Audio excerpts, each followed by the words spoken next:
రెండవ అధ్యాయం భగవద్ అనుభవం. రావు గారి ప్రశ్న: మనందరికీ భగవద్ అనుభవం రోజూ కలుగుతోందా? అది ఏ సమయంలో? ఇదేదో అద్భుతంగా వినడానికి ఆశ్చర్యంగా ఉంది. నేను ఇది నమ్మలేకుండా ఉన్నాను. దీని గురించి వివరాలు చెప్పండి. శాస్త్రి గారు: ఇంతకు ముందు నేనుకు నిర్వచనం ఏమిటంటే నీళ్లు నమిలి చెప్పటం కష్టమన్నావు. అప్పుడు నేను సంగతి కొంతవరకు తేల్చుదామని కొన్ని నిర్వచనాలు ఇచ్చాను. అయితే అది ఇంకా కొంత పూర్ణంగా తేల్చవలసిన అవసరం ఉంది. నేను గురించి పూర్తిగా అవగాహన అయితే గాని భగవద్ అనుభవం గురించి విషయం తెలియదు. నువ్వెలాగో చెప్పలేనన్నావు కాబట్టి కొన్ని వాక్యాలు నువ్వే చెప్పినట్లుగా నేను చెబుతాను. అవి సరిగ్గా ఉన్నాయో లేదో కన్ఫర్మ్ చేస్తూ ఉండు. నేను పురుషుణ్ణి. నేను ఫలానా పేరు గలవాణ్ణి. నేను పొడుగువాడిని. నేను బక్కపలసగా ఉండేవాడిని.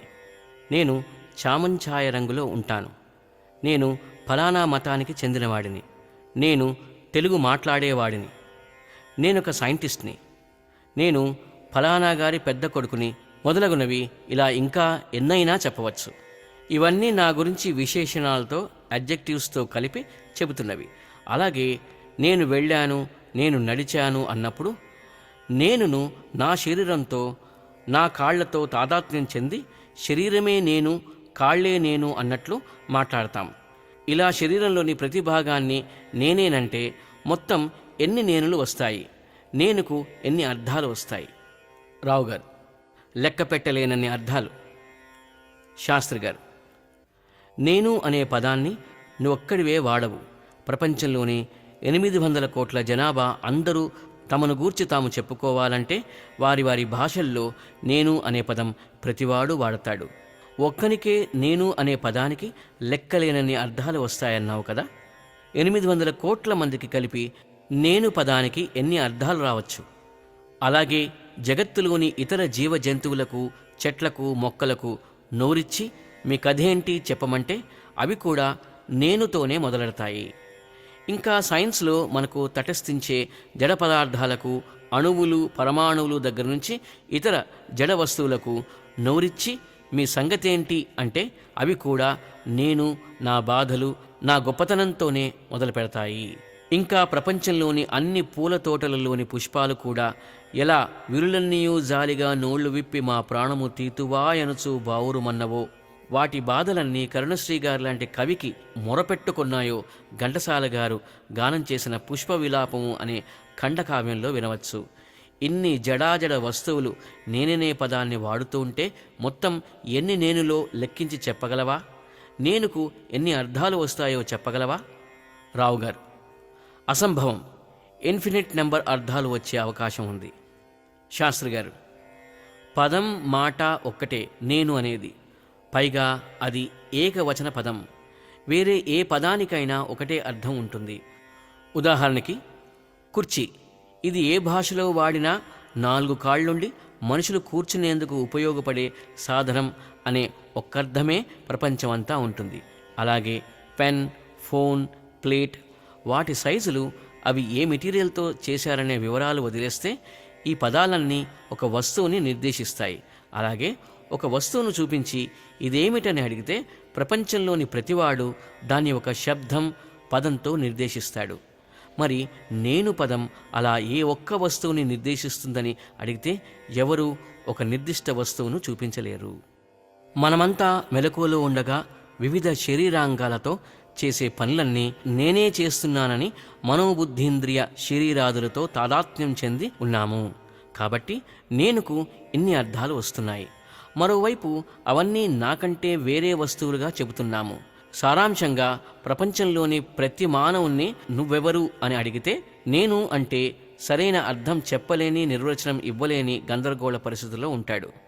Utter confusion prevails over the exact meaning of I for every man in the world. మహా అయితే వాని పేరు చెప్తాడు, నేను రామారావు ఫలానా అని. ఇలా చెప్పినా నేనుకు 800 కోట్ల వేరు పేర్లు వస్తాయి. ఏ భాషలోనైనా నేనుకు బహువచన పదం నేనులు ఉంటుంది. రావు గారు: నాకు తెలిసిన 2-3 భారతీయ, 4-5 పాశ్చాత్య భాషల్లో ఇలాంటి పదప్రయోగం ఎక్కడా లేదు. నేనులు అన్న పదం వినడానికే హాస్యాస్పదంగా ఉన్నది. శాస్త్రి గారు: నేను ఇలా ఉన్నాను, అలా ఉన్నాను, అంటూ ఎవరికి వారు అనేక విశేషణాలు తగిలించుకోవటం వల్ల ఉన్న ఒక్క నేనుకు అనేక విధాల భేదాలు కల్పించుకుంటున్నాము. ఈ విశేషణాలను తీసేస్తే మిగిలేది నేనున్నాను, ఐ ఎగ్జిస్ట్ మాత్రమే. ఒక వ్యక్తికి సంబంధించిన నేనుకు మారుతున్న అనేక విశేషణాలలో మారకుండా స్టాండర్డ్గా చెప్పగలిగింది ఉన్నాను లేదా ఉనికి అనే పదం. అలాగే 800 కోట్ల మంది ప్రజలకు వారి వారి పేర్లు మారుతున్న పేర్లతో మారకుండా అందరూ చెప్పగలిగిన కామన్ పదం ఉన్నాను లేదా ఉనికి మాత్రమే. నేను అని నోటితో పలుకుతున్న 800 కోట్ల మంది ప్రజలు నేను ఉన్నాను అని పలుకగలిగితే ఈ ఉన్నాను లేదా ఉనికి పదం ప్రతివాడి నేనుకు నిర్వచనం అవుతున్నది. ఇప్పుడు అందరికీ కలిసి సామాన్యంగా కామన్గా నేను లేదా ఉనికి అనే నిర్వచనం సార్వత్రికమైనది వస్తున్నది. ఈక్వేషన్కు రెండు వైపులా ఏకవచనమే ఉంది. నేనుకు ఎలా బహువచనం లేదో ఉనికికి కూడా బహువచనం ఏదీ లేదు. నేను ఉన్నాను అనే స్ఫురణయే ఆత్మ. ఇదే విధంగా జగత్తులోని ఇతర జీవజడ పదార్థాలు ఏ ఒక్కదానికైనా అది స్థూలం కానీ లేక సూక్ష్మ పదార్థం కానీ అవన్నీ ఉన్నవి. ఉనికియే వాటికి స్వరూపం. ఇలా సర్వ వస్తువులకు వర్తించే సార్వత్రిక పదాల్ని పరమార్థం అంటాము. అర్థం అంటే ఏదో ఒక పదార్థాన్ని వ్యక్తిని సూచించే జగత్తులోని అణువు నుండి గ్యాలక్సీల వరకు, చీమ నుండి బ్రహ్మ వరకు, చివరకు జగత్తుకు కూడా ఉనికియే పరమార్థంగా తేలింది. భగవంతునికి ఉనికియే నిర్వచనం అని చూశాం. అంటే జగత్తు బ్రహ్మముగానే ఉనికిగానే ఉన్నదనే అర్థం వస్తున్నది. ఇది భారతీయ తత్వశాస్త్రంలోని ముఖ్య నిగమనం. ఒక వ్యక్తికి సంబంధించిన నేనుకు మారుతున్న అనేక విశేషణాలు 800 కోట్ల మంది ప్రజలకు సంబంధించిన మారుతున్న 800 కోట్ల పేర్లలో మారకుండా అందరికీ వర్తించేది ఉన్నాను లేదా ఉనికి అనే పదం. సైన్స్ ప్రకారం జగత్తంతటికీ ప్రకంపన లేదా వైబ్రేషన్, డైనమిజం అనే పదం ఉపయోగిస్తే అది సమస్త జగత్తులోని జీవజడ పదార్థాలకు, జగత్తుకు కూడా అన్వయించే పరమార్థ పదం అవుతున్నది. డైనమిజం ప్రపంచంలో కనిపించే పరమార్థం. దానికి కారణమైన డైనమిక్గా లేని బ్రహ్మము కనిపించని పరమార్థం. దీన్నే సైంటిస్టులు ఈక్విలిబ్రియం లేదా స్థిరత్వం అంటున్నారు. జగత్తు మేనిఫెస్ట్ కాకముందు మొదట్లో ఒట్టి ఉనికి లేదా సన్మాత్రముగా ఉన్న బ్రహ్మము జగత్తును డైనమిజంలోనికి తన్నిన తర్వాత జగత్తంతా డైనమిక్గా ఉన్న దానిలోని ఉనికి స్థిరత్వంగా జగత్తున్నదని సైంటిస్టులు చెబుతున్నారని మనం చూశాం. సదేవ సౌమ్య ఇదమగ్ర ఆసిత్. ఓ నాయనా, కేవలము ఉనికి మాత్రమే ముందు ఉన్నది. జగత్తున్నప్పుడు లేనప్పుడు కూడా ఉనికిలో ఉండే ఈ స్థిరత్వమే అచలహ స్థాణుః అంటే స్థిర ఉనికి లేదా శాశ్వత ఉనికియే భారత తత్వశాస్త్ర నిర్వచనం బ్రహ్మమునకు, భగవంతునికి. అచలశ్చలహ, అచలహ చలహ. విష్ణు సహస్రనామ స్తోత్రం శ్లోకం 92లో ఇలా చెప్పారు: జగత్తు రాకముందు అచలంగా ఈక్విలిబ్రియం స్టేట్లో ఉన్న బ్రహ్మమే సదాశివుడు. జగత్తు ఆవిర్భావం తర్వాత చల స్వభావంగా డైనమిక్గా ఉన్నవాడు నారాయణుడు లేదా విష్ణువు.